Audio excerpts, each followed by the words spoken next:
Welcome everybody to Sin City Living. My name is Jason and I'll be bringing you today's episode. As always, please hit those like and subscribe buttons. We have a ton of content for you guys coming out every single week, every single day generally. Occasionally miss a day like I did during the rodeo that is still ongoing right now. And I hope all of our patrons out there are appreciating the patron-only exclusive videos we're putting out with the Dice class, putting one out every couple of weeks. And if you're curious about that, go ahead and check the description down below. Once I get this whole live stream thing figured out, I'm probably going to do a live stream on the patron site as well. One on the regular site, one on the patron site. I do have the new computer for it. Theoretically, I have everything ready. I'm just so busy currently with this rodeo.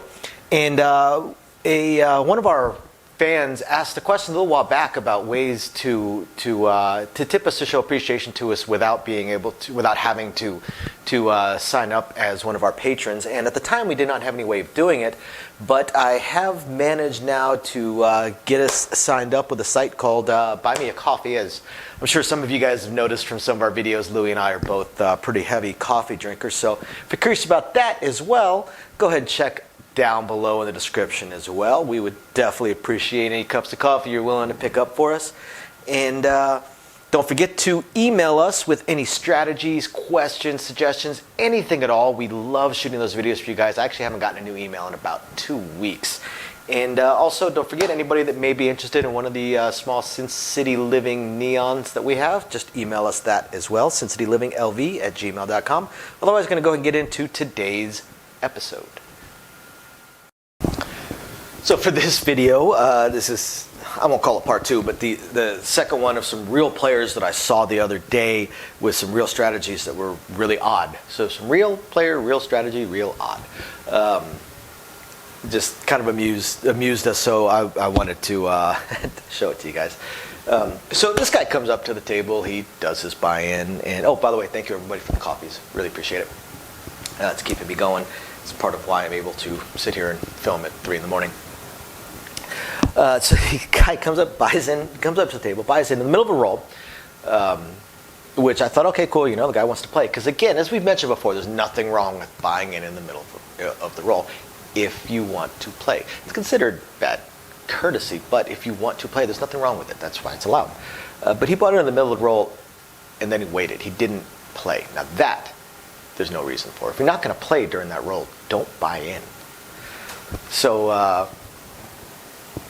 once the winner or 7, I don't remember what occurred, he went ahead and started playing. His very first bet. Do we don't? $10 each. It's a good thing we're wearing masks because I get here at least 3 people start laughing. No way to win. Absolutely no way to win. One way to lose, but no way to win. So I was curious to see what he was going to do next, right? So we set a point. Didn't matter what the point may be, and he did nothing else. We were kind of flabbergasted at this. Like, what's this guy doing? Hope he's not trying to play for comps because he's getting a penny average bet. But he eventually evolved his bet into a $10 don't pass with a $30 pass. This makes no sense. It absolutely makes no sense unless you are using this in some way, shape, or form to decide based on the number whether you want to do a lay or you want to do odds. Then at least there's some sense behind it. But no, he actually never messed with those bets at all. It was just his bet.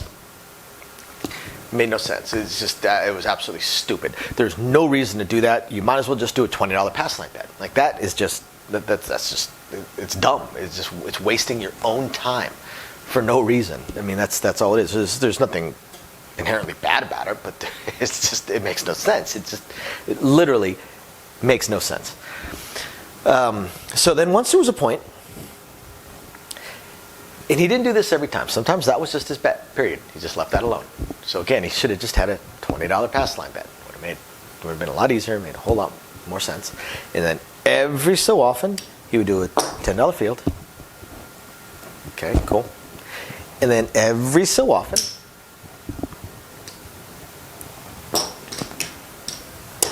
he would do a 6 and 8 for $12 each.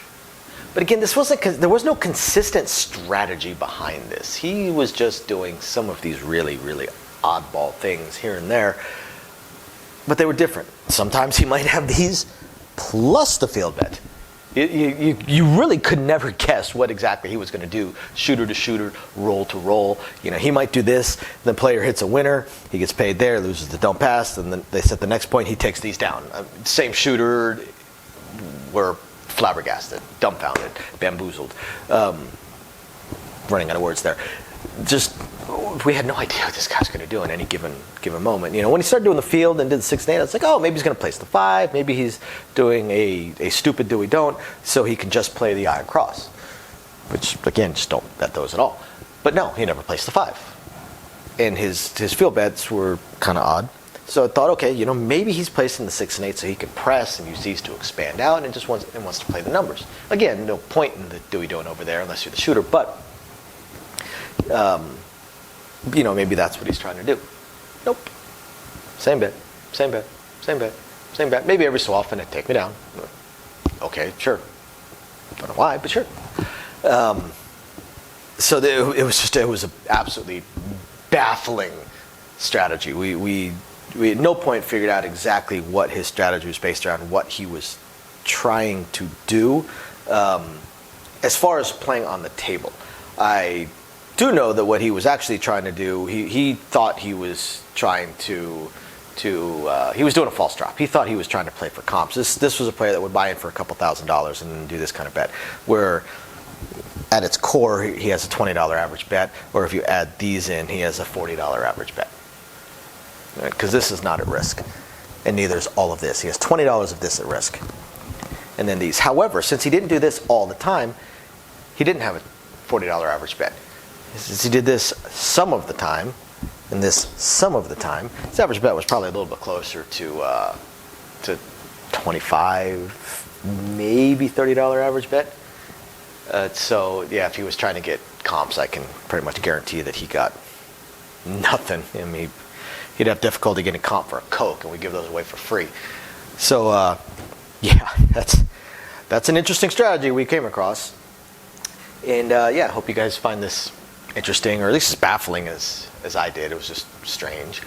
And thank you everybody for watching. Apologize for how short this video is, but there's honestly not much to this strategy. Just stuck out in my head and wanted to show it to you guys. If you guys don't like this kind of stuff, let me know and I'll start eliminating it out. Thank you again everybody for the coffee. Hope you guys find this fun, interesting, enlightening, just plain interesting. We'll catch you guys next time. Bye now. So, as I promised, I wanted to go over very briefly our upcoming attempts at a third test live stream. So what's happened so far? The first test live stream just flat didn't work. The problem that I had was was an equipment problem. I had an equipment problem in that the equipment that I was using to translate the camera into streamable video to the computer required a better USB port than the computer I was using at the time. So that one just flat failed because it would not translate into the computer. The computer would not pick it up, would not read it, so I wasn't able to live stream it. So then, as I was looking through, because I'm a little bit of a tech head, as I was looking through all of my other stuff, because I do have 4 laptops here and 3 computers, I did find one that actually did have the newer style USB port. Unfortunately, it was actually my oldest laptop, but I figured, what the heck, let me give it a shot. What's the worst that can happen? And this time around, when I fired everything up, the video was actually translating onto the computer, so things were looking better. But then when I attempted to live stream, the computer was not powerful enough to be able to translate it and then upload it sufficiently.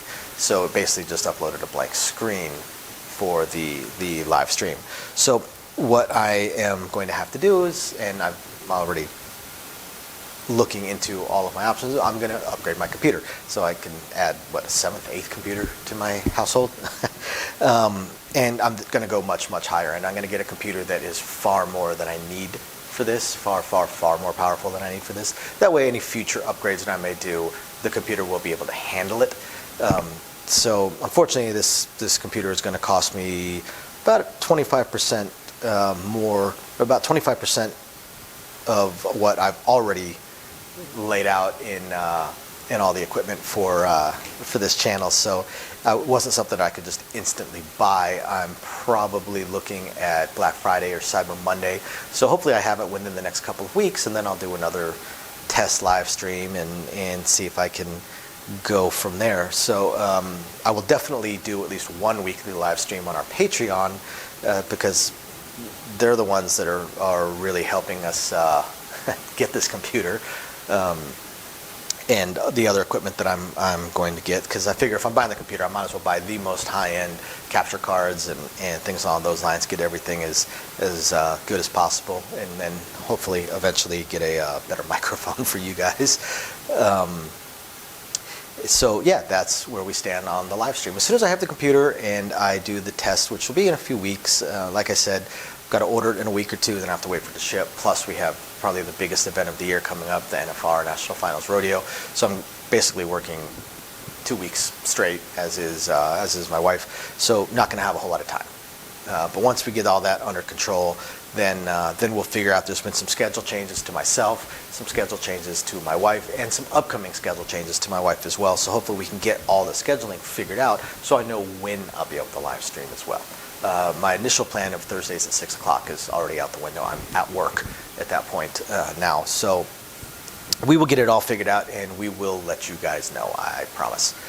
And otherwise, I hope you guys have found this interesting, enlightening, illuminating, or at least just plain fun. And we will catch you guys next time. Bye now.